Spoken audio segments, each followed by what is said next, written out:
പിതാവിൻ്റെയും പുത്രൻ്റെയും പരിശുദ്ധാത്മാവിൻ്റെയും നാമത്തിൽ ആമേൻ. ദൈവികാനീശ്വരയിൽ ഏറ്റവും സ്നേഹമുള്ളവരെ, ജീവിതത്തിൽ തിരുത്തുകൾ ഇഷ്ടപ്പെടുന്നവർ ആരാണെന്ന് ചോദിച്ചാൽ ഞാൻ പറയും, അവർ ദൈവത്തെ സ്നേഹിക്കുന്നവരാണ്, ദൈവഹിത പ്രകാരം ജീവിക്കാൻ ആഗ്രഹിക്കുന്നവരാണ്. എന്നാൽ ചിലർക്ക്, പ്രത്യേകിച്ച് ഇന്നത്തെ കാലത്തെ കുട്ടികൾക്ക് പോലും തിരുത്തലുകൾ ഇഷ്ടമില്ല. ഞാൻ പറയും, തിരുത്തപ്പെടുമ്പോൾ നമ്മൾ വിശദീകരിക്കപ്പെടുകയാണ്.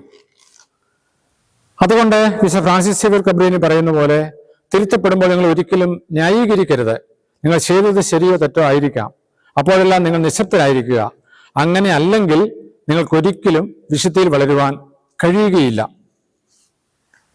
പൗരോഹിത്യത്തിൻ്റെ ശുശ്രൂഷ നാളുകൾ ഒത്തിരി മുൻപോട്ട് നീങ്ങുമ്പോൾ എൻ്റെ ജീവിതത്തിൽ ഞാൻ എടുത്തു പറയുന്ന ഒരു കാര്യം, ശുശ്രൂഷ സമയങ്ങളിൽ പ്രത്യേകിച്ച് വിശുദ്ധിയുള്ളവരെയൊക്കെ നമ്മൾ കണ്ടുമുട്ടുമ്പോൾ അവരോട് നമുക്ക് നമ്മളെക്കുറിച്ചും ചോദിക്കാം. അങ്ങനെ ചോദിച്ചു കഴിയുമ്പോൾ അവർ പോലും നമ്മളെക്കുറിച്ചുള്ള കുറവുകൾ, അല്ലെങ്കിൽ മറ്റുള്ളവർ നമ്മളെ നിരീക്ഷിക്കുമ്പോഴുള്ള കുറവുകൾ പറഞ്ഞു തരും. അത് കേൾക്കപ്പെടുമ്പോൾ അതനുസരിച്ച് ജീവിതത്തിൽ മാറ്റം വരുത്തിയാൽ ഞാൻ പറയും, നമ്മൾ ഈശോയ്ക്ക് പ്രിയപ്പെട്ടവരാകും, ഈശോയെ സ്വീകരിക്കുന്നവരാകും, ഈശോയെ ലോകത്തിന് കാട്ടിക്കൊടുക്കുന്നവരാകും. സങ്കീർത്തനം 132:9 പറയുന്നുണ്ടല്ലോ, അങ്ങയുടെ പുരോഹിതന്മാർ നീതി ധരിക്കുകയും അങ്ങയുടെ വിശുദ്ധർ ആനന്ദിച്ച് ആർപ്പ് വിളിക്കുകയും ചെയ്യട്ടെ. അങ്ങനെയെങ്കിൽ അനുദിന ജീവിതത്തിൽ നമുക്ക് മറ്റുള്ളവരുടെ മുമ്പിൽ വിശുദ്ധീകൃതരാകുവാൻ നമ്മളെ തന്നെ നിയന്ത്രിക്കാം, നമ്മുടെ നാവിനെ നിയന്ത്രിക്കാം. മത്തായിയുടെ സുവിശേഷം 5-ാം അധ്യായം 37-ാം തിരുവചനം പറയുന്നു, നിങ്ങളുടെ വാക്ക് അതെ അതെ എന്നോ അല്ല അല്ല എന്നോ ആയിരിക്കട്ടെ, ഇതിനപ്പുറമുള്ളത് ദുഷ്ടനിൽ നിന്ന് വരുന്നു. വിശുദ്ധി വളരാൻ ആഗ്രഹിക്കുന്നവർ ആത്മനിയന്ത്രണം പാലിക്കുകയും നാവിനെ നിയന്ത്രിക്കുകയും ചെയ്യാം. അങ്ങനെ നമുക്ക് ദൈവത്തിന് പ്രിയപ്പെട്ടവരാകാം. നമുക്ക് ദിവ്യകാരണനാഥനോട് പ്രാർത്ഥിക്കാം. ഞങ്ങളെ സ്നേഹിക്കുന്ന ദിവ്യകാരണനാഥ, ആവശ്യമായതല്ല അവിടുത്തെ നാമത്തിൽ നൽകണമേ. അങ്ങ് ഞങ്ങളുടെ ദൈവമാണല്ലോ.